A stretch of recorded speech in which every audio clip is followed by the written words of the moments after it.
ദൈവത്തിന് സ്തുതി. ബഹുമാനപ്പെട്ട വികാരി ജനറൽ കെ.വൈ. ജേക്കബ് അച്ഛൻ ഉൾപ്പെടെ സന്നിഹിതരായിരിക്കുന്ന ബഹുമാന്യരായ അച്ഛന്മാരെ,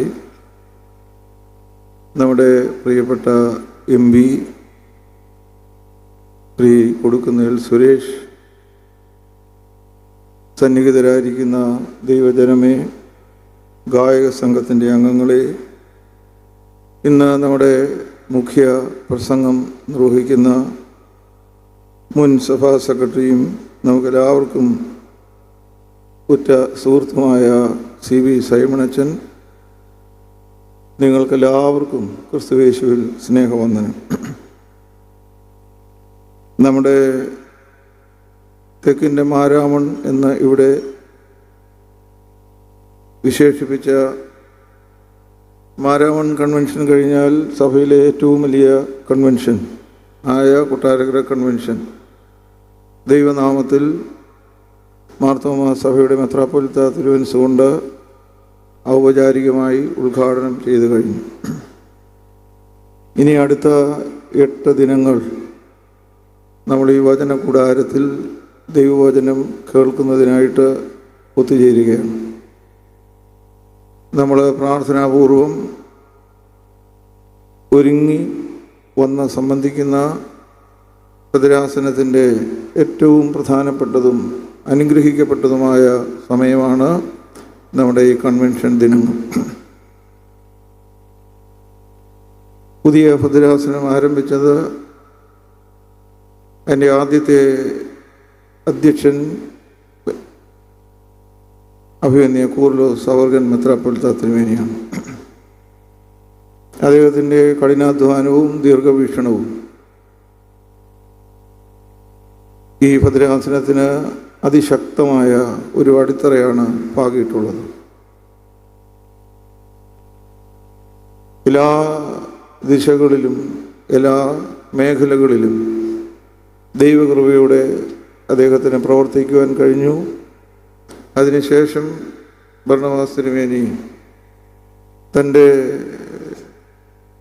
പിതൃതുല്യമായ സ്നേഹവാത്സല്യത്തോടെ 2 ഭദ്രാസനങ്ങളുടെ ചുമതല വഹിച്ചുവെങ്കിലും ഏറെ സമയം നമ്മുടെ കൂടെ ചെലവഴിച്ച് ആരംഭിച്ച എല്ലാ കാര്യങ്ങളും അനുഗ്രഹകരമായി കൃത്യമായി മുമ്പോട്ട് പോകുന്നതിന് നമ്മെ സഹായിച്ചു. ആ 2 മഹാരഥന്മാരെയും സ്മരിക്കുന്നു. അവരുടെ ശുശ്രൂഷകളെ ഓർത്ത് നമുക്കെല്ലാവർക്കും ദൈവത്തിന് സ്തോത്രം ചെയ്യാം.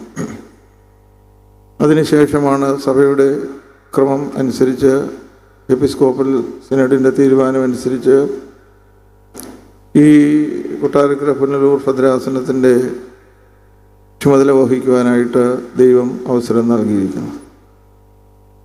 അവരുടെ പാതയിലൂടെ മുമ്പോട്ട് പോകുന്നതിനും അവരാരംഭിച്ച അവർ എന്ന് പറയുമ്പോൾ അവർ മാത്രമല്ലല്ലോ, ഈ ഭദ്രാസനത്തിലെ മുഴുവൻ ദൈവജനവും ഒരുമിച്ച് ആലോചിച്ച് ആരംഭിച്ചിട്ടുള്ള എല്ലാ പ്രസ്ഥാനങ്ങളും അനുഗ്രഹകരമായി മുമ്പോട്ട് പോകുന്നതിന് നിങ്ങളുടെ എല്ലാവരുടെയും സഹകരണമുണ്ട്.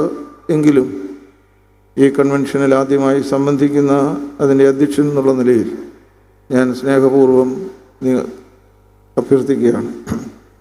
നമ്മുടെ സഭ ജനാധിപത്യ സഭയാണ്. എല്ലാവർക്കും സ്വാതന്ത്ര്യവും എല്ലാവർക്കും പ്രവർത്തിക്കുവാനായിട്ടുള്ള അവസരങ്ങളും ഉള്ള സഭയാണ്. അതുകൊണ്ട് എല്ലാവരും ഒരുമിച്ചാണ് പ്രവർത്തിക്കുന്നത്. നമ്മുടെ ഭരണ സൗകര്യാർത്ഥം ഒരു ഹയറാർക്കി അതിനുണ്ട്.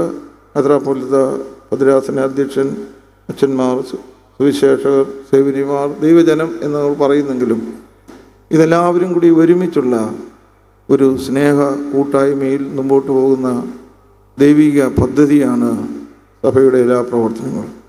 അത്തരത്തിൽ ഒരുമിച്ച് പ്രവർത്തിക്കുന്നതിന് ദൈവം സഹായിക്കട്ടെ എന്ന് പ്രാർത്ഥിക്കുന്നു.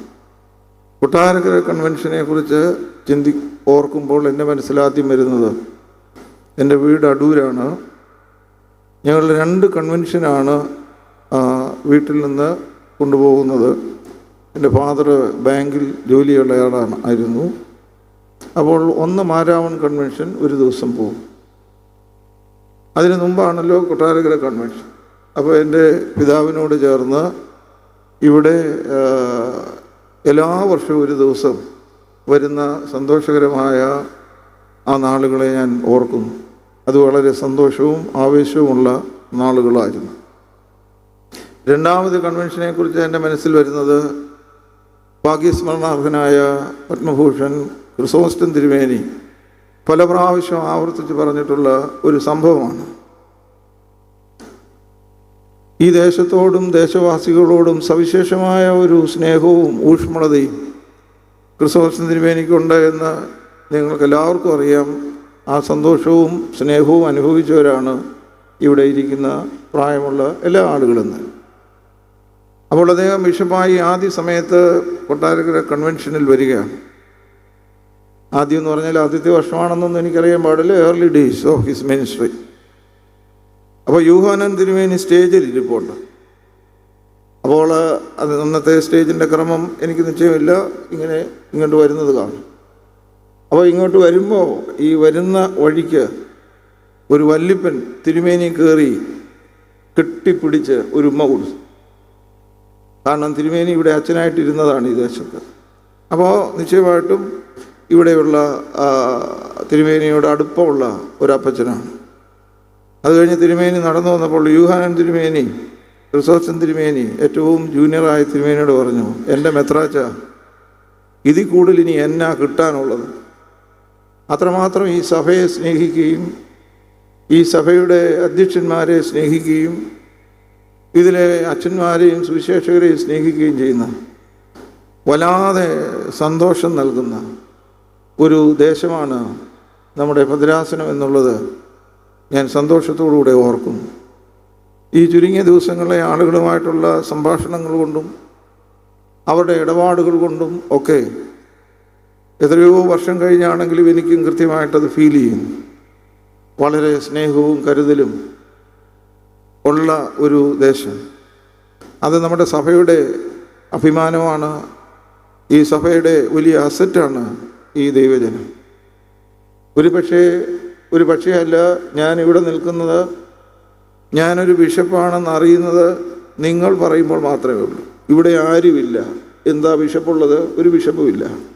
അപ്പോൾ ബിഷപ്പിനെ ബിഷപ്പാക്കുന്നത്, അച്ഛനെ അച്ഛനാക്കുന്നതെല്ലാം ഈ സഭയിലെ ദൈവജനമാണ്. അതുകൊണ്ട് ഏറ്റവും പ്രധാനപ്പെട്ടത് ദൈവജനമാണ്. ആ ചിന്ത എപ്പോഴും ഞങ്ങൾക്ക് എല്ലാവർക്കും ഉള്ളവരാണ്. എങ്കിലും അത് കുറച്ചുകൂടി നല്ലതായിട്ടുണ്ടാകണമേ എന്ന് നിങ്ങൾ പ്രാർത്ഥിക്കണം. ഇത് അങ്ങനെ നിങ്ങൾ മറന്നു പോകാൻ സാധ്യതയുള്ളത് കൊണ്ടാണ് എല്ലാ ഞായറാഴ്ചയും കുർബാനയുടെ അവസാനത്തിൽ പറയുന്നു, ഞങ്ങൾ ബലഹീനതയും കുറവുമുള്ളവരാണ്. ആര്? ഈ മെത്രാനും അച്ഛനുമെല്ലാം.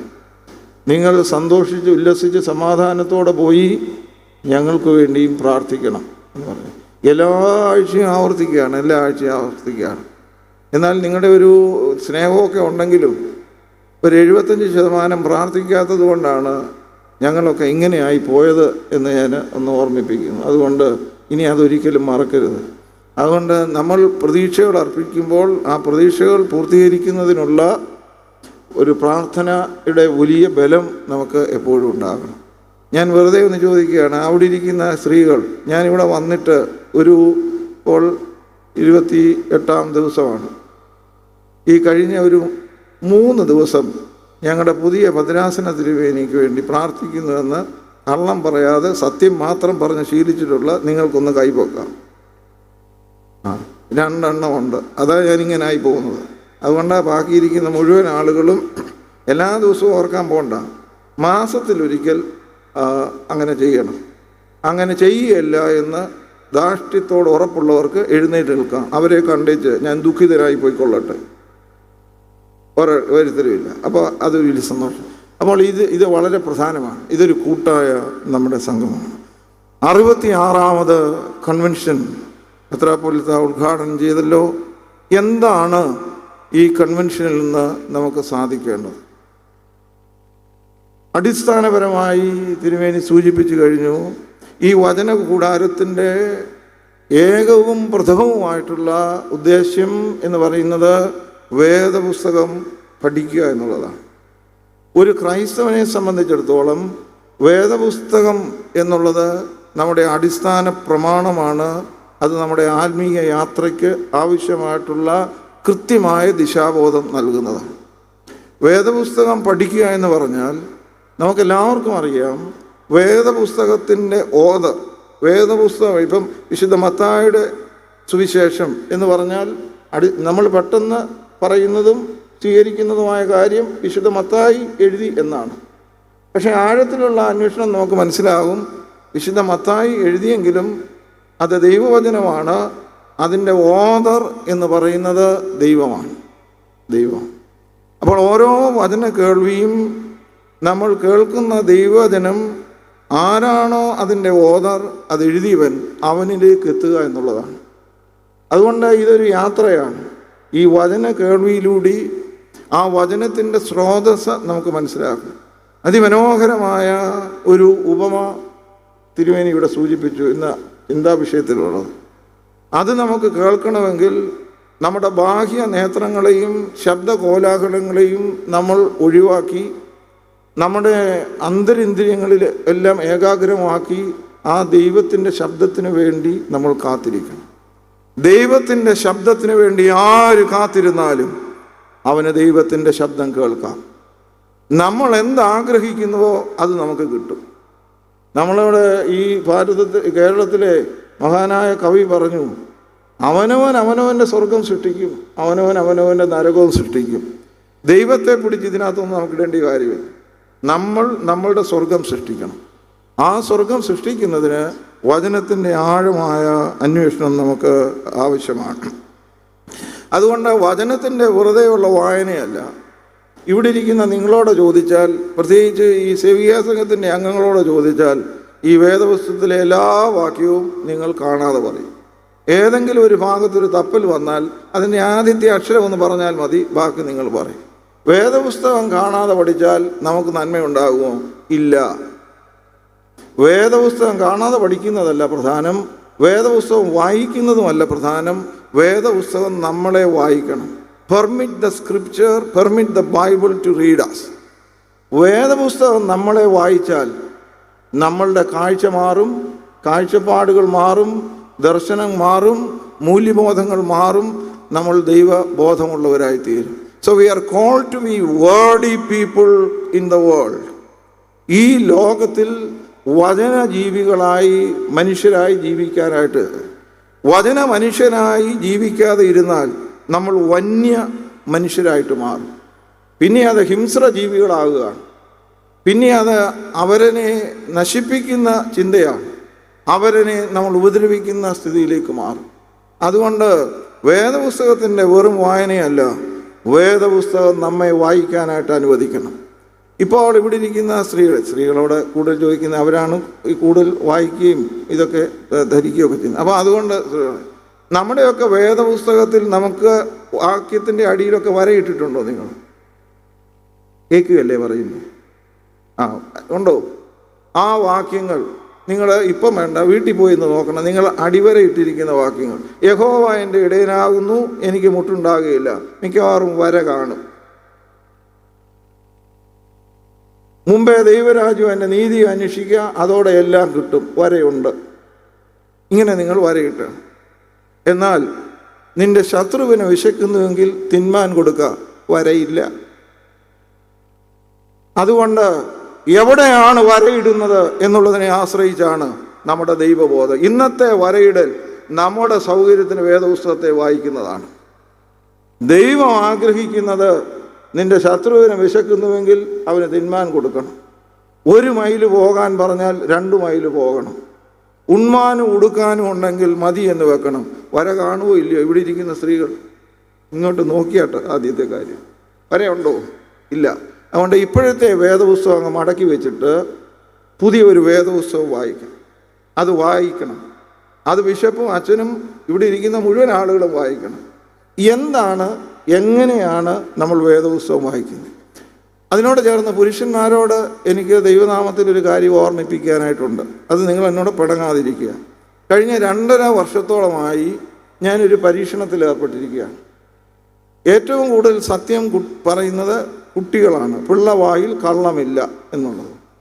അപ്പം ഈ ആദ്യ കുർബാനയ്ക്ക് അബ്രപ്റ്റായിട്ട് ഞാൻ ചില ചോദ്യങ്ങൾ ചോദിക്കും. അപ്പോൾ ഈ കുറച്ച് നാളുകളായിട്ട് ചോദിക്കുന്ന ചോദ്യം,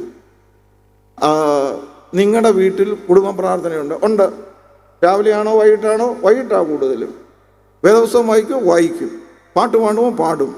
പ്രാർത്ഥിക്കും. ആശീർവാദം പറയുമോ? ആശീർവാദം പറയും. എന്നിട്ട് ഞാൻ ചോദിച്ചിട്ടുണ്ട്, നിങ്ങളുടെ വീട്ടിൽ നിങ്ങളാണോ അമ്മയാണോ അപ്പനാണോ കൂടുതൽ വേദപുസ്തകം വായിക്കുന്നത്?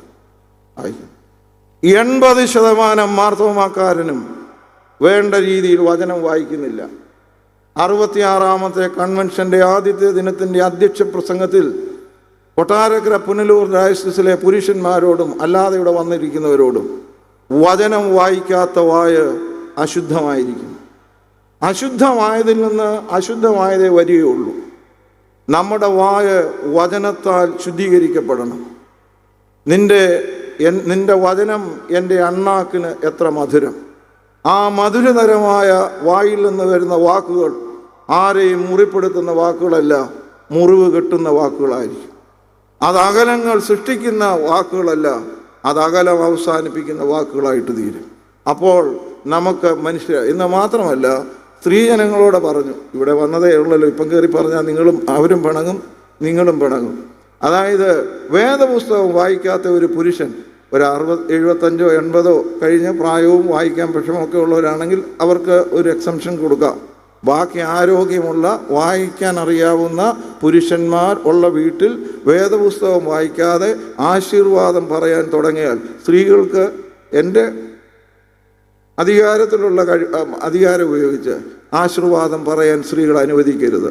കാരണം വേദപുസ്തകം വായിച്ച് ശുദ്ധി ചെയ്യപ്പെടാത്ത വാക്കിൽ നിന്ന് വരുന്ന ആശീർവാദത്തിന് കാശിന് വിലയുണ്ടോ?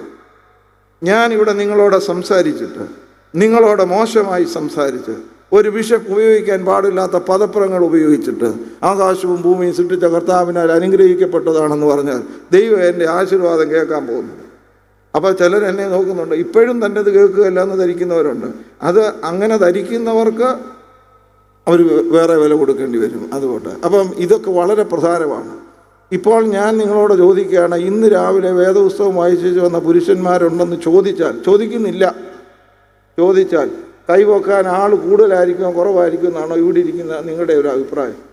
അതൊന്ന് കേട്ടേച്ച് പോകാമല്ലോ. നിങ്ങൾ ഞരങ്ങുന്ന ഒന്ന് ഉറച്ച് പറയണം. കൈ പൊങ്ങാൻ സാധ്യത സ്ത്രീകളുടെ അഭിപ്രായം കൈ കൂടുതലായിരിക്കുമോ കുറവായിരിക്കുമോ? നിങ്ങൾ അവരുടെ വീട്ടിൽ തന്നെ താമസിക്കുന്ന സ്ത്രീകളാണ്, കണ്ടാലിറക്കി അനക്കവും ആവിയില്ല, അവർക്കൊരു കുറ്റം ഉണ്ടായിരുന്നു. അതുകൊണ്ട് ഞാനിവിടെ നമ്മളെ കുറ്റപ്പെടുത്താനല്ല നമ്മൾ പറഞ്ഞത്, വചനം വായിക്കാൻ നമ്മൾ അനുവദിക്കാൻ ദൈവം നമ്മളോട് സംസാരിക്കും. ദൈവത്തിൻ്റെ വാക്കിനനുസരിച്ച് പ്രവർത്തിക്കുവാനായിട്ട് സാധിക്കും. ഈ യോഹന്നാന്റെ സുവിശേഷം 15-ാം അധ്യായത്തിൽ പറയുന്നുണ്ട്, നിന്റെ വചനം നിമിത്തം ഞങ്ങളിപ്പോൾ ശുദ്ധിയുള്ളവരാണ്. Word purifies. വചനം നമ്മുടെ ഉള്ളിലൂടെ ഒഴുകാൻ നമ്മൾ അനുവദിക്കണം. അവിടെ ഒന്നാമതിരിക്കുന്ന ആളിനോട് ചോദിക്കുന്നു, വചനം വായിച്ച വചനം നമ്മളിലൂടെ ഒഴുകാൻ അനുവദിക്കുന്നവരാണോ നമ്മളിൽ കൂടുതൽ ആളുകൾ? Permit the word to permeate in your being. അപ്പോൾ നിങ്ങളുടെ ഉണ്മ വിശുദ്ധമാകും. അതൊരു സ്പിരിച്വൽ ഡയാലിസിസ് ആയിരിക്കും. ഒരു ആത്മീകമായ ഡയാലിസിസ് നമുക്ക് ആവശ്യമാണ്. ഇന്ന് നമ്മളിവിടെ ഡയാലിസിസ് യൂണിറ്റ് ദൈവനാമത്തിൽ ഇവിടെ കൂദാശ ചെയ്ത് ഇനാഗുറേറ്റ് ചെയ്തു. നമ്മുടെ ശാരീരികമായ രോഗങ്ങൾ, നമ്മളുടെ രക്തം വേണ്ട രീതിയിൽ ശുദ്ധീകരിക്കുന്നതിന് നമ്മുടെ കിഡ്നി ഫെയിലിയർ ആയാൽ അല്ലെങ്കിൽ അതിൻ്റെ ശക്തി കുറഞ്ഞാൽ നമ്മളെല്ലാവരും അതിഗൗരവമായി നമ്മളുടെ ജീവനെ നിലനിർത്താൻ നമ്മൾ ഡയാലിസിസിന് ഏർപ്പെടുന്നത് പോലെ മാർത്തോമാ സഭയുടെ അംഗങ്ങളെ, ഇവിടെ സന്നിഹിതരായിരിക്കുന്ന ദൈവജനമേ, അതിനേക്കാൾ ഗൗരവമായി എടുക്കേണ്ടതാണ്. We need A spiritual dialysis. അത് വചനത്തിൻ്റെ വായനയിലൂടെ മാത്രം നമ്മുടെ ഉള്ളിനെ ശുദ്ധീകരിക്കുന്നതാണ്. നിന്റെ വചന നിമിത്തം ഞങ്ങളിപ്പോൾ ശുദ്ധി ഉള്ളവരാണ്. Purify, God purifies. നമ്മളുടെ വചനം, പുരുഷന്മാരെ, ഇത് സാരമില്ല എന്ന് ധരിക്കുന്ന ആരെങ്കിലും ഇതിനകത്ത് കണ്ടേക്കാം. നിങ്ങളോട് ദൈവം ക്ഷമിക്കട്ടെ, സാരമുണ്ട്. ഇതേ നിങ്ങളുടെ ആയുസ്സിന് സാരമുള്ളൂ. നമുക്ക് ഫിസിക്കൽ ഡയാലിസിസ് നടന്നില്ല എങ്കിൽ നമുക്ക് രോഗം കൂടും, നമ്മൾ മരിച്ചേക്കാം. എന്നാൽ ആ മരണം ഒരു ബയോളജിക്കൽ ഡെത്ത് എന്നുള്ള നിലയിൽ നമുക്ക് അന്ത്യമായ മരണമല്ല. നമ്മൾ ഉയർത്തെഴുന്നേൽപ്പിൽ വിശ്വസിക്കുന്നവരാണ്. ആ ഉയർത്തെഴുന്നേൽപ്പിൽ വിശ്വസിക്കുന്ന നമ്മൾ ആ മരണത്തെക്കുറിച്ച് ഭയപ്പെടേണ്ടതായ കാര്യമില്ല. എന്നാൽ അതിന് ചികിത്സ ചെയ്യരുതെന്ന് ഞാൻ പറഞ്ഞില്ല, ആവശ്യമില്ലാത്തത് ഞാൻ പറഞ്ഞില്ല. എന്നാൽ നമ്മുടെ ആത്മീയ മരണം സംഭവിച്ചാൽ ഈ ലോകത്തിൽ നമ്മൾ ഭിന്നരായിത്തീരുന്നു. വരും ലോകം നമുക്ക് നരകമായി മാറുകയും ചെയ്യുന്നു. അതുകൊണ്ട് അത്യന്തം ഗൗരവമായി വചനത്തെ നമുക്ക് മനസ്സിലാക്കണം. വചനത്തെ നമുക്ക് സ്വീകരിച്ചേ മതിയാവും. അത് സാരമില്ല, അത് കുഴപ്പമില്ല എന്നൊക്കെ ആരെങ്കിലും നിങ്ങളുടെ വീടുകളിൽ സംസാരിച്ചാൽ അത് ദൈവത്തിന് ഏറ്റവും ദുഃഖകരമായ ചിന്തയായിരിക്കുമെന്ന് ദൈവനാമത്തിൽ ഓർമ്മിപ്പിക്കാതിരുന്നാൽ അതെനിക്ക് തന്നെ അപകടമായി തീരുമെന്നുള്ളത് കൊണ്ട് ഞാൻ വിനയത്തോടുകൂടെ നിങ്ങളെ അതുകൊണ്ട് ഈ ഭദ്രാസനത്തിലെ മുഴുവൻ കുടുംബങ്ങളിലും സ്ത്രീകൾ മാത്രമല്ല, കുട്ടികൾ മാത്രമല്ല, മുഴുവൻ പുരുഷന്മാരും വചനം വായിച്ച് നിങ്ങളുടെ ശുദ്ധമായി ആ വായിലൂടി വരുന്ന വചനവാക്കുകൾ മറ്റുള്ളവർക്ക് രക്ഷയുടെ മരുന്നായി തീരുമെന്നുള്ളതിനെക്കുറിച്ച് നിങ്ങൾ സംശയിക്കരുത്. ഞാൻ അവിടെ ഇരിക്കുന്നവരോട് ചോദിക്കട്ടെ, അങ്ങനെയുള്ള ഒരു ജീവിതം നല്ലതല്ലേ? എന്താ നിങ്ങൾ അനങ്ങാത്തത്? നല്ലതാണ്. ആ നന്മയിലേക്ക് എനിക്ക് സമയം പോകുന്നത് കൊണ്ട് ഞാൻ അവസാനിപ്പിക്കുകയാണ്. അപ്പോൾ ആ രീതിയിൽ നോക്കുമ്പോൾ ഈ വളരെ ഗൗരവമായ ഒരു കാര്യം ഇന്ന് ഞാൻ നിങ്ങളുടെ ശ്രദ്ധയിൽ വീണ്ടും കൊണ്ടുവരികയാണ്. അത് നിങ്ങൾ ശ്രദ്ധാപൂർവം കേൾക്കണം. അതൊരു പ്രമേയമായി ഈ ഭദ്രാസനത്തിൽ ആദ്യത്തെ കൺവെൻഷനിൽ ഞാൻ സംബന്ധിക്കുന്ന കൺവെൻഷനിൽ നിങ്ങളുടെ ശ്രദ്ധയിൽ കൊണ്ടുവരികയാണ്. ഈ ലോകത്തിൻ്റെ ഏറ്റവും വലിയ പ്രശ്നം ഓരോ സാമൂഹ്യ ശാസ്ത്രജ്ഞന്മാർക്ക് ഒരുപാട് പറയാൻ കാണും. എന്നാൽ ഒരു ക്രൈസ്തവനെ സംബന്ധിച്ച് ഇന്ന് ഏറ്റവും വലിയ പ്രശ്നം എന്താണ്? യുദ്ധം വലിയ പ്രശ്നമാണ്, ഇല്ലേ? റഷ്യ ഉക്രൈനിനെ ഞെരിച്ചു കൊന്നുകൊണ്ടിരിക്കുന്നു. ഇനി ആ രാജ്യത്തിന് തലപൊക്കാൻ ഒക്കാതെ വണ്ണം അതിനെ ഭസ്മമാക്കിക്കൊണ്ടിരിക്കുന്നു. ഇസ്രായേൽ പലസ്തീനിനെ നശിപ്പിക്കുന്നു. ഗാസ മനമ്പിൽ 25,000 ആളുകൾ കൊല്ലപ്പെട്ടു. എത്രയോ കുഞ്ഞുങ്ങൾ നിഷ്കരുണമായി ബോംബ് വീണ് ചിതറിക്കപ്പെട്ടു. എത്രയോ അമ്മമാർ തങ്ങളുടെ കുഞ്ഞുങ്ങളെ കൊണ്ട് പലായനം ചെയ്ത് അഭയാർത്ഥികളാകുന്നു. വലിയ പ്രശ്നമാണ് യുദ്ധം. എന്നാൽ അതാണോ ഏറ്റവും വലിയ പ്രശ്നമെന്ന് ചോദിച്ചാൽ ഒരു ക്രൈസ്തവൻ്റേത് അതല്ല എന്നാണ് എൻ്റെ അഭിപ്രായം. ദാരിദ്ര്യം വലിയ പ്രശ്നമല്ലേ? നിശ്ചയമായിട്ടും പ്രശ്നമാണ്. യമനിൽ ഇന്നലെ ഒരു വാർത്ത കണ്ടു, 75% ആളുകൾ ദാരിദ്ര്യരേഖയ്ക്കിനോടെ സമ്മതിക്കുകയാണ്. ആണോ അല്ലയോ? അത് സമ്മതിക്കും. ആണോ അല്ലയോ? ഖലീൽ ജിബ്രാൻ നമ്മളോട് പറഞ്ഞു, കുഞ്ഞുങ്ങൾ നിങ്ങളുടെ സ്വന്തമല്ല, അവർ നിങ്ങളിലൂടെ ലോകത്തിലേക്ക് വന്നതാണ്, അവരെൻ്റെ സ്വന്തമാണ്. ദൈവത്തിൻ്റെ സ്വന്തമായ മക്കൾ ലോകത്തിൽ ദൈവത്തിൻ്റെ ഇഷ്ടം നിറവേറ്റുവാൻ ദൈവം ലോകത്തിലേക്ക് അയച്ചതാണ്. അവരെ നമ്മൾ പ്രൈവറ്റൈസ് ചെയ്ത് നമ്മുടെ ഇഷ്ടത്തിന് വിധേയപ്പെടുത്തി അവരെ വളർത്തിയാൽ ദൈവത്തിൻ്റെ ലോകത്തെ രക്ഷിക്കാനുള്ള രക്ഷാപദ്ധതിക്ക് നമ്മൾ തടങ്കൽ പാറയാകാം. അതുകൊണ്ട് ഞാനിവിടെ ഉദ്ദേശിക്കുന്നത് അവരെ ഒന്നും പഠിപ്പിക്കരുതെന്നോ അവരെക്കുറിച്ച് നല്ലത് ആഗ്രഹിക്കരുതോ എന്നുള്ളതല്ല. പ്രധാനമായും നമ്മൾ ശ്രദ്ധിക്കേണ്ടത് അവരെ ദൈവവുമായി ബന്ധപ്പെട്ട് ജീവിക്കുവാനായിട്ട് അനുവദിക്കണം. അവർക്ക് ദൈവത്തെ നൽകുക എന്നുള്ളത് ദൈവം സൃഷ്ടിച്ച ദൈവമക്കളുടെ മൗലികമായ അവകാശമാണ്. ആ അവകാശത്തെ ഗൗരവമായി എടുക്കുന്ന മാർത്തോമക്കാരനോ ക്രൈസ്തവനോ ഉണ്ടെങ്കിൽ വലിയ വില കൊടുക്കേണ്ടി വരും. അതുകൊണ്ട് ദൈവനാമത്തിൽ ഞാൻ നിങ്ങളെ ഓർമ്മിപ്പിക്കുന്നു, ദൈവത്തിൻ്റെ ലോകത്തെ രക്ഷിക്കാനുള്ള രക്ഷാപദ്ധതിയെ പൊട്ടിക്കാൻ നമ്മൾ ശ്രമിച്ചാൽ നമ്മൾ പൊട്ടുകയുള്ളൂ. ദൈവത്തെ പൊട്ടിക്കാൻ നമ്മൾ ശ്രമിച്ചാൽ നമ്മൾ പൊട്ടുകയുള്ളൂ. ദൈവത്തിന് വേറെ വഴി കാണും. ഇത് ലളിതമായി നിങ്ങൾ ആരും എടുക്കരുത്. നമ്മുടെയൊക്കെ വീടുകളിൽ ദൈവ സംസാരം, ഞാൻ ഇവിടെ മുമ്പിലിരിക്കുന്ന സ്ത്രീകളോട്, നിങ്ങൾ നല്ലവരാണല്ലോ, നമ്മുടെയൊക്കെ വീടുകളിൽ ദൈവ സംസാരമാണോ ലോക സംസാരമാണോ ആനുപാതികമായി കൂടുതൽ?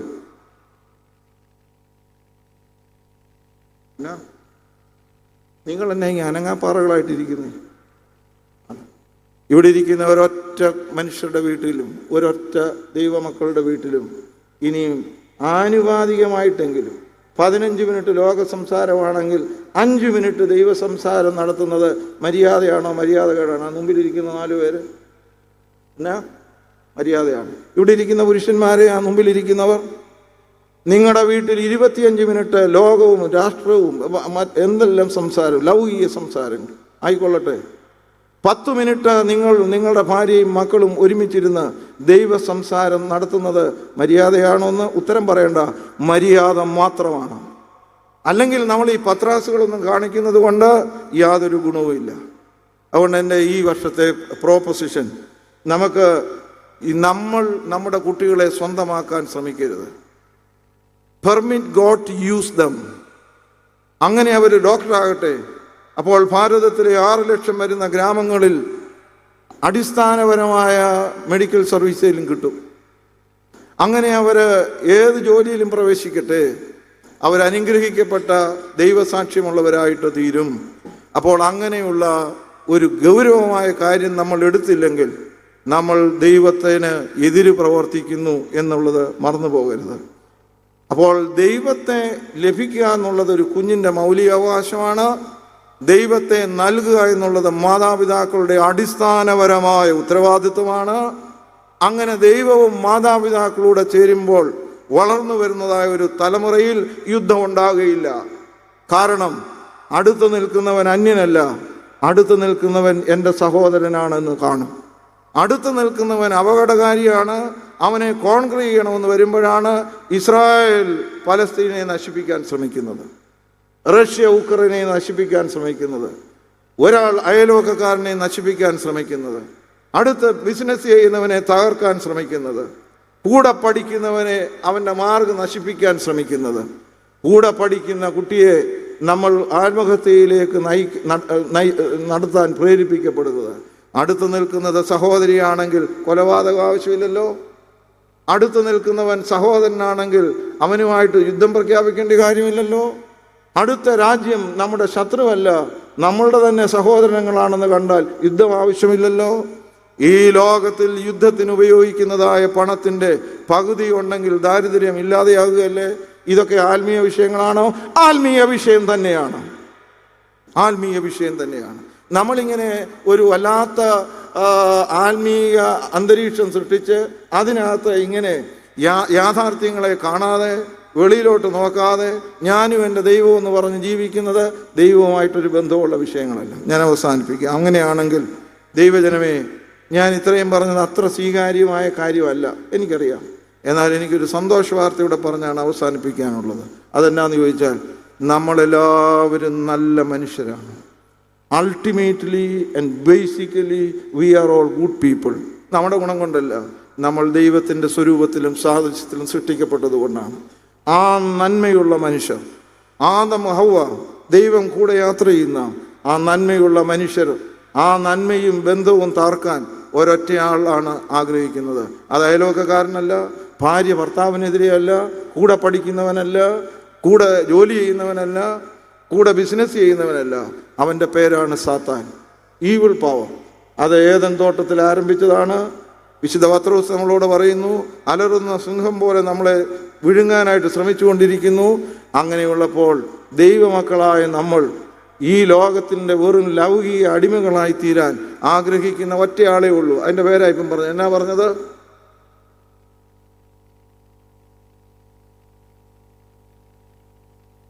ഇവർ വല്ലതും പറയുന്നുണ്ടോ? അത് എനിക്ക് കേൾക്കാം.